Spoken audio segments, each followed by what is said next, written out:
ಸ್ತೋತ್ರ. ದೇವ್ರ ಮಹಿಮೆ ಉಂಟಾಗಲಿ. ಈ ಹಣ್ಣುಗಳು ನೋಡ್ಕೊಳ್ಳಿ. ಇದು ಬಂದ್ಬಿಟ್ಟು ಕಾಡಲ್ಲಿ ಬೆಳೆಯುವಂಥ ಹಣ್ಣು. ಇದು ಯಾವ ಊರು ಅಂದರೆ ಒಂದು ಪಾರಾನ್ ಅರಣ್ಯದಲ್ಲಿ ಸಿಕ್ಕುವಂಥ ಹಣ್ಣು. ದೇವರು ಕರ್ಕೊಂಡು ಬರ್ತಾ ಇರಬೇಕಾದ್ರೆ ಕಾನಾನ್ ದೇಶಕ್ಕೆ ಹೋಗೋ ಇದ್ರಲ್ಲಿ ಮೋಶೆ ಕರ್ಕೊಂಡು ಬರಬೇಕಾದ್ರೆ ಅವ್ರ ದಾರಿಗಳಲ್ಲಿ ಕಾಡುಗಳಲ್ಲಿ ನೋಡಿ ಎಂತೆಂಥ ಹಣ್ಣುಗಳು ಸಿಗ್ತದಂತ. ದ್ರಾಕ್ಷಾಲಸೆಯಿಂದ ಒಂದು ಗೊಂಚಲುಳ್ಳ ಕೊಂಬೆಯನ್ನು ಕೊಯ್ದರು. ಇಬ್ಬರು ಬಂದು ಕೆಲವರು ದಾಳಿಂಬರ ಹಣ್ಣುಗಳನ್ನು ಅಂಜೂರದ ಹಣ್ಣುಗಳನ್ನು ತಂದರು.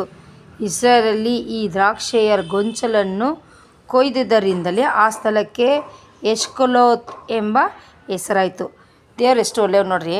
ತಾನು ಇಸ್ರಾಯೇಲನ್ನ ಕಾಡಿನಲ್ಲಿ ಕರ್ಕೊಂಬಂದ್ರೂ ಅವರು ಅರಣ್ಯ ಪ್ರದೇಶವಾಗಿ ಹಂಗೆ ಬರಬೇಕಾದ್ರೆ ನೋಡಿದ್ರೆ ಆ ಊರು ಹೆಸರು ಬಂದ್ಬಿಟ್ಟು ಪಾರಾನ್ ಅಂತ ಆ ಕಾಡು. ಅದನ್ನು ಕಾಡಲ್ಲಿ ಅವ್ರು ಬೇಕಂತ ಆಹಾರನೆಲ್ಲ ಕೊಟ್ಟು ಪೋಷಣೆ ಮಾಡಿದ್ದಾರೆ ನೋಡಿ ದೇವ್ರು.